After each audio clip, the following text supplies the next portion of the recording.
aqui Leonardo Macedo, presidente do Conselho Regional de Administração do Ceará. Estou aqui trazendo para vocês uma série de debates sobre essa pandemia trazida pelo Covid-19, essa doença que nós estamos enfrentando em todo o Brasil. Portanto, dado o distanciamento social necessário que estamos passando, nada mais salutar do que trazer aqui alguns assuntos de interesse da nossa comunidade, dos nossos profissionais. Hoje eu inicio com o tema a Covid e as empresas nas questões trabalhistas. Mais especificamente, eu queria falar com vocês a respeito da medida provisória 927, editada pelo governo federal. Essa medida provisória ela foi agora de 22 de março deste ano e vem trazendo umas reformas sobre a legislação trabalhista para o enfrentamento dessa pandemia. A priori, ela, na essência dela, como nós dizemos no direito, a hermenêutica dela é voltada para a manutenção do emprego e da renda dos trabalhadores e dos servidores públicos. Portanto, ela versa sobre vários aspectos. Ela dispõe sobre medidas trabalhistas para o enfrentamento dessa crise e logo no seu artigo 3º ela fala sobre alguns procedimentos que devem ser enfrentados e também instituídos. Por exemplo, ela traz o teletrabalho.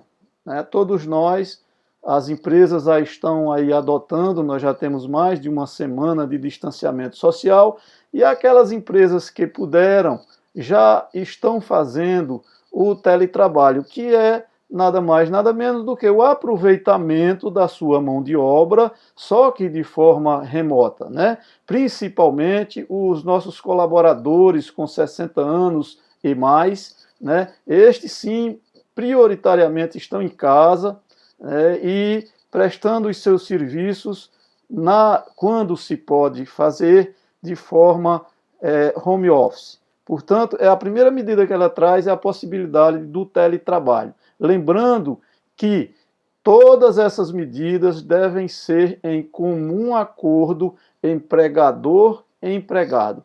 Então, são teletrabalho, antecipação de férias individuais, a concessão de férias coletivas, o aproveitamento e antecipação de feriados, o banco de horas, a suspensão de exigências administrativas em segurança e saúde no trabalho, o direcionamento do trabalho para a qualificação e o diferimento do recolhimento do Fundo de Garantia por Tempo de Serviço, o FGTS. Então, eu vou passar aqui discutindo aquilo que mais interessa às empresas, e que tem causado, assim, algumas perguntas. Por exemplo, o teletrabalho, como já falei, todos nós já o conhecemos, está sendo empregado e válido, é simplesmente a substituição do labor lá na sede da empresa, esse mesmo labor, quando puder, vai ser feito em home office. A antecipação de férias individuais, esse é um ponto importante, porque as empresas elas podem antecipar as férias dos seus servidores, dos seus empregados.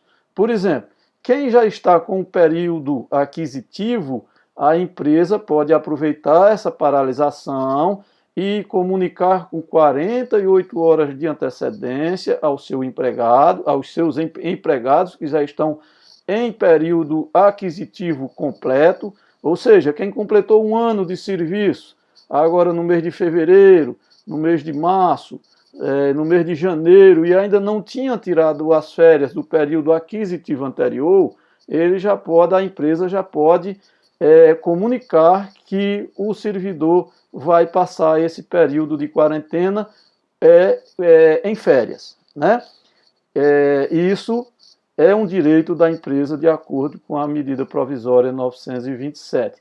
como também ela pode antecipar férias dos seus empregados, dos seus colaboradores, vincendas, ou seja, aquele período aquisitivo que vai completar ainda no mês de junho, de julho, de agosto, se a empresa quiser trazer para agora, no mês de abril, essas férias, por exemplo, ela pode também colocar os seus trabalhadores em férias, desde que o comunique com 48 horas de antecedência. Essa medida, o espírito dela é para que diminua o impacto sobre a empresa e que tente preservar o trabalho. Portanto, essa antecipação de férias é um quesito importante. Não vou fazer juízo de valor, se é bom ou se é ruim, mas é um remédio que está sendo tomado agora nesses tempos de pandemia do Covid-19.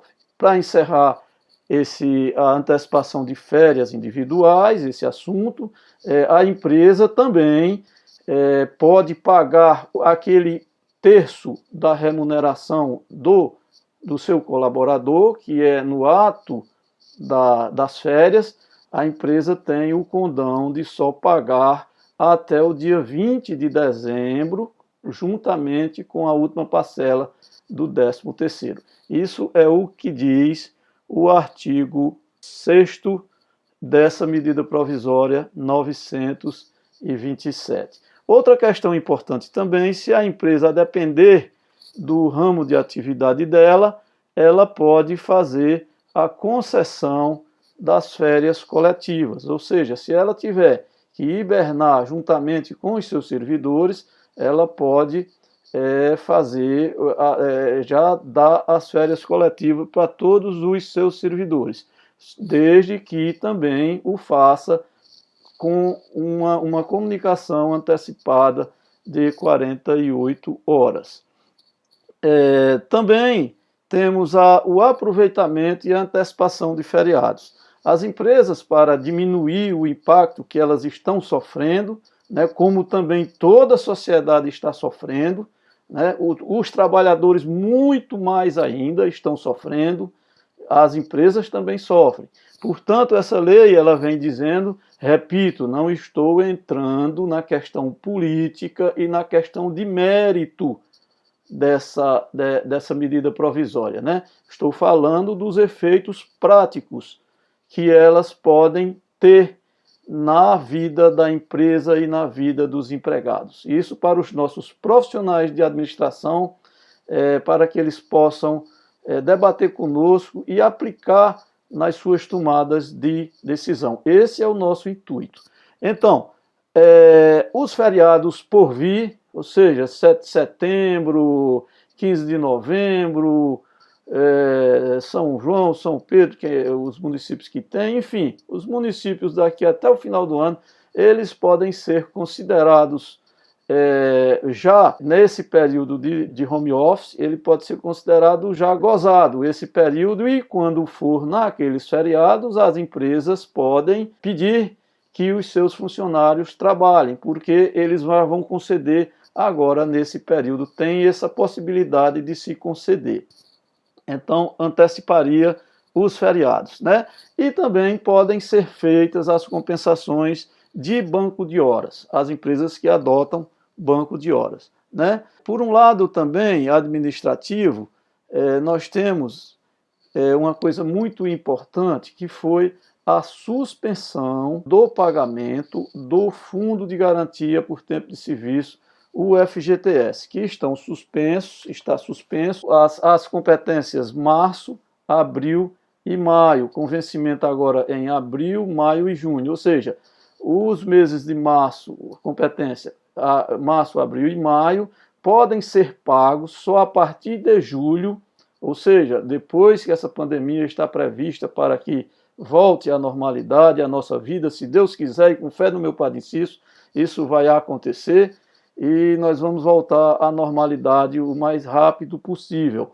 Então, esse FGTS, esses 3 meses, podem deixar de ser pagos pelas empresas, porém, muito importante, eles têm que ser informados, né? A empresa tem que fazer a informação via CEFIP, né?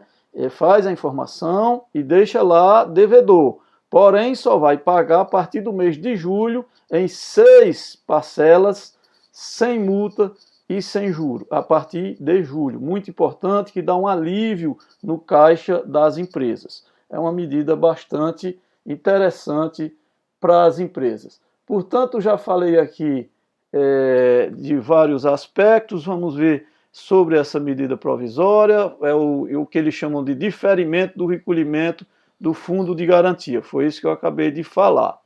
Como também, né, ela vem trazendo uma questão interessante, que foi corroborada por uma decisão da Receita Federal, a 555/20, 2020, que é a prorrogação da certidão negativa de tributos e contribuições federais, tanto no âmbito da Receita Federal, como no âmbito da Procuradoria-Geral da Fazenda Nacional.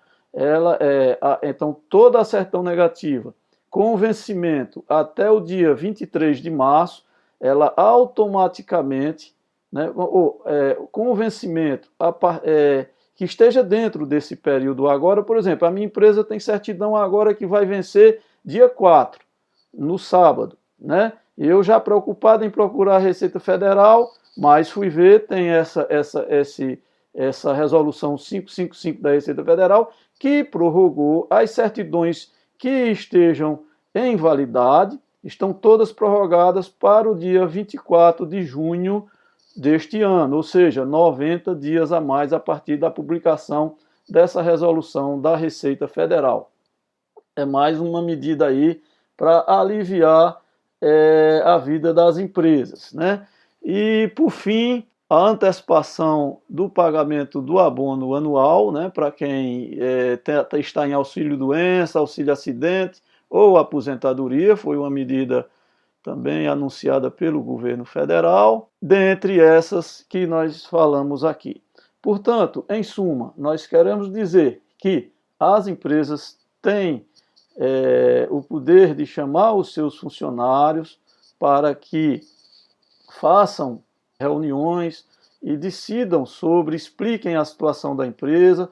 Vamos ouvir atentamente também os nossos colaboradores esses que têm que participar dessas decisões de forma transparente, até porque a empresa é composta principalmente pelos colaboradores. Portanto, eles têm que ser ouvidos, têm que debater, se possível, caso a caso, e chegar num bom entendimento. Esse bom entendimento, eu entendo que seja que todos juntos possam atravessar, que nós possamos atravessar essa crise trazida por essa pandemia do Covid-19, que nos pegou de surpresa a todos nós. Não teve ninguém que não ficou surpreendido com essa pandemia, mas como bons administradores, nós temos as ferramentas necessárias, nós temos o estudo necessário para auxiliar as empresas onde nós trabalhamos, ou as nossas próprias empresas, ou o serviço público, nos unir e unir os nossos conhecimentos para que as empresas e as pessoas possam atravessar essa crise. Então, com fé em Deus, quero mandar um abraço para vocês e essa mensagem de que tudo passará, se Deus quiser. Muito obrigado.